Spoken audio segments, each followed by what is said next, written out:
இப்போ அடுத்து பைத்தானில் இருக்க ஒரு சம் பார்க்க போகிறோம், ப்ரோக்ராம் பார்க்க போகிறோம். என்னதுன்னா to increment functions with arguments.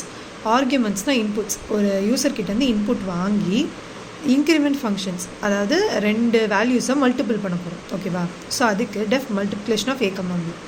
Multiply is equals to a star b. இந்த ரெண்டு நம்பர்ஸை மல்டிப்ளை பண்ணி அதை மல்டிப்ளைன்ற இருக்க ஒரு வேரியபிள்குள்ளே நான் ஸ்டோர் பண்ணுறேன். ஓகேவா? Then print multiplication of two numbers is equals to, இந்த ரெண்டு நம்பர்ஸையும் மல்டிப்ளை பண்ணி இந்த வேரியபிள்குள்ளே தானே ஸ்டோர் பண்ணேன். ஸோ நான் இதை பிரிண்ட்டில் போடுறேன். Print of multiplication of two numbers வந்து இந்த மல்டிப்ளைக்குள்ளே அந்த நம்பர் இருக்கும். ஸோ நான் அதை போடுறேன். இப்போது ஏ அண்ட் பின்னு இருக்கலாம். அந்த ஏன்ற ஒரு இந்த வேரியபிளுக்கான வேல்யூவை யூசர்கிட்டேருந்து வாங்கணும், பிக்கான வேல்யூவை யூசர்கிட்டேருந்து வாங்கணும்.